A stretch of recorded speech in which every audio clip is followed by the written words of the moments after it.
Agustín, ¿cómo te va? Buen lunes para vos.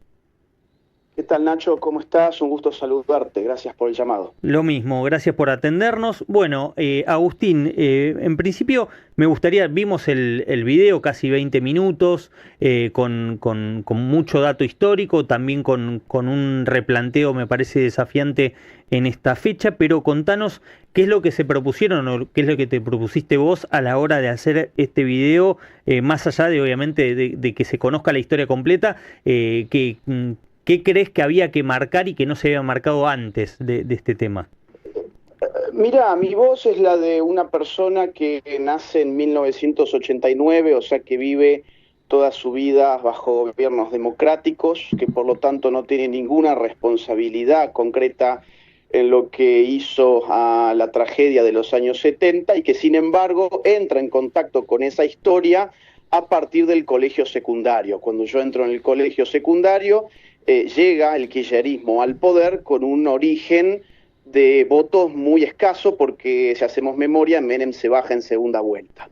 Entonces asume Néstor y se suben, mejor dicho, a el relato setentista, se alían con las pseudo organizaciones de derechos humanos y se crean una historia para sí mismos que era completamente falsa. La idea del kirchnerismo como un regreso de los jóvenes idealistas de los 70, pero al siglo XXI, la mentira del Néstor guerrillero, de su esposa guerrillera, toda esa mentira que vivimos en esos años, se inserta en la currícula escolar de los alumnos que en ese momento íbamos a la escuela.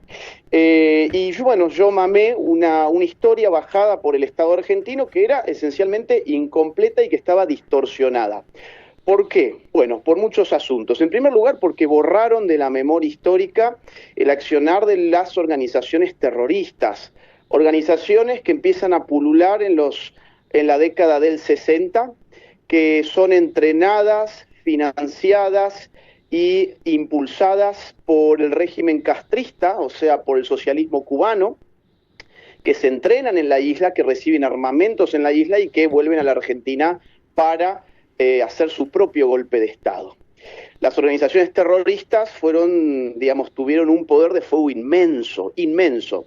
Se han constatado 21.644 operaciones guerrilleras y terroristas en el periodo que va de 1969 a 1979. Te repito, 21.644. Miles de secuestros, miles de víctimas, miles de asesinatos. Todo eso, en su mayoría, y este es un dato muy importante que trae el video, en su mayoría fueron perpetrados durante gobierno constitucional, o sea, el gobierno Brandt, Claro, entre mayo de 1973 y marzo de 1976. gobierno Con lo cual no es peronista. cierto que luchaban exactamente varios gobiernos peronistas, el de Cámpora, el del propio Juan Perón y al final el de su segunda mujer. Entonces, no es cierto que las organizaciones guerrilleras y terroristas hayan combatido contra la dictadura para tratar de recuperar la democracia, sino que al revés, cuando más combatieron, cuando más sangre derramaron fue contra gobiernos democráticos y peronistas. Además, querían ¿qué cosa? Instaurar el socialismo a la fuerza como había ocurrido en Cuba, porque eran enviados por Cuba. Claro. Segundo punto muy importante, segundo punto. ¿Quién inicia la represión ilegal? Porque aquí ha habido una represión ilegal del Estado, eso es innegable, jamás pretenderíamos negarlo, jamás. Pero ¿cuándo empieza? ¿El 24 de marzo de 1976? No, empieza bastante antes.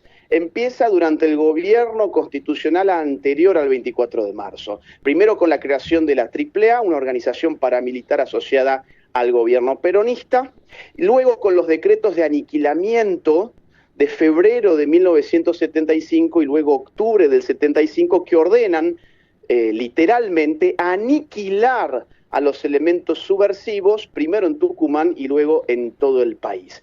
Así empieza el fenómeno de los desaparecidos.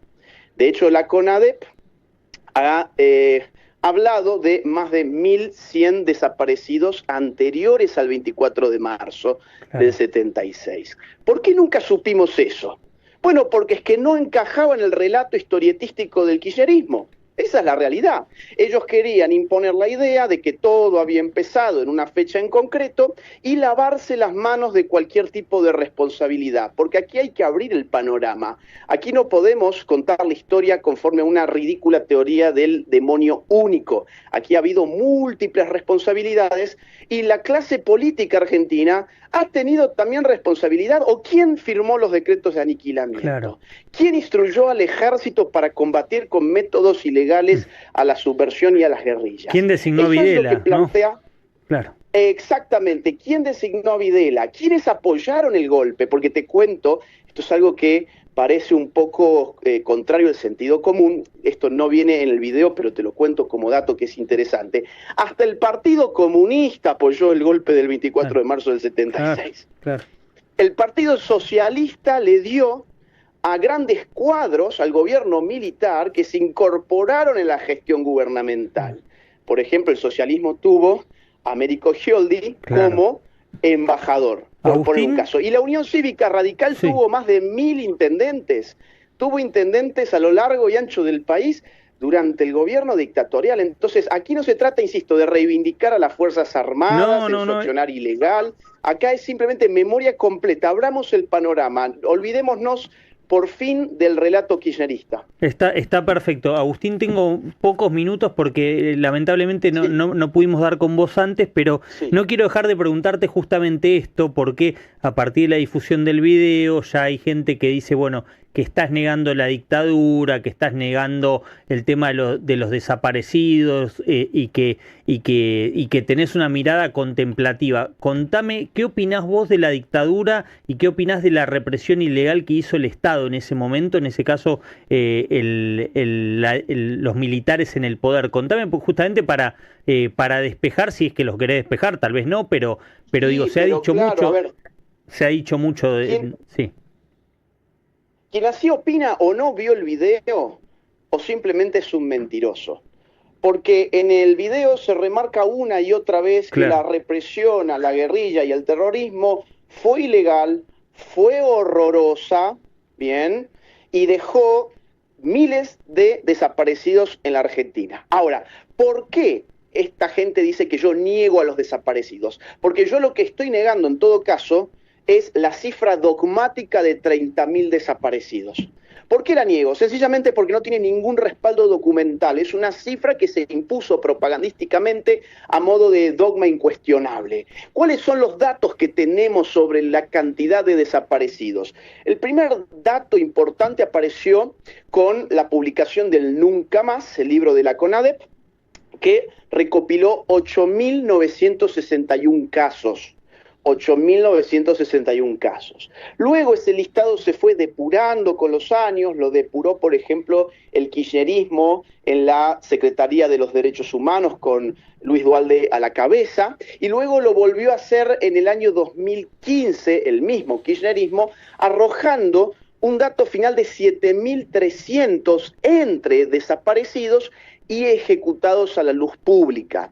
Entonces, ¿acaso no basta ese número para ilustrar el horror de la represión ilegal y los años 70? Acá la pregunta es, ¿por qué hemos sido obligados a repetir un número que sabíamos que no tenía ningún respaldo documental? Y por otro lado, si queríamos inventarnos un número, entonces ¿para qué estábamos pagando una Secretaría de Derechos Humanos para que investigara todas estas cuestiones y después no estamos dispuestos a asumir el resultado de esas investigaciones? Acá hay que decir la verdad, no podemos acomodar la historia a un relato que fue creado, insisto, no solamente para apuntalar un proyecto político que fue el del kirchnerismo, sino para robarle a todo un pueblo, porque no olvidemos que en el nombre de esta historia distorsionada que nos vendieron, nos estafaron con universidades de mentira, nos estafaron con viviendas sociales que jamás se llevaron a cabo y nos estafaron con indemnizaciones al por mayor, en muchos casos totalmente ilegítimas y fraudulentas.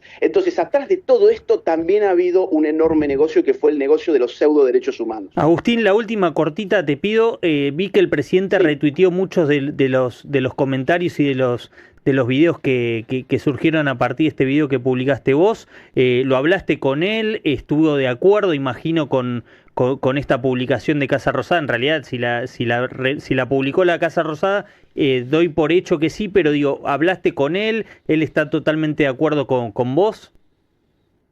Mira, te soy franco, no he hablado todavía con él al respecto, Claro. pero entiendo que el video ha sido de su agrado y que él coincide con la necesidad de que nuestra batalla cultural abarque una serie de temas entre los cuales la historia resulta muy importante. Hay una frase épica, digamos, o célebre que tiene 1984, la distopía de George Orwell, que dice que la mejor forma para controlar el presente de un pueblo consiste en robarle su pasado, en distorsionarle su pasado.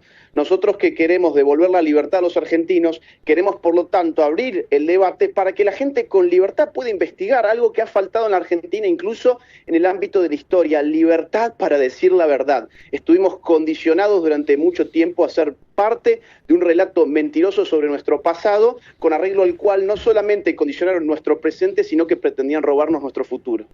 Gracias por este ratito, Agustín Laje, politólogo, director de la Fundación Faro y bueno, protagonista del video, me parece, de la jornada de este 24 de marzo. Gracias, Agustín. Gran abrazo, gracias a ustedes, saludos.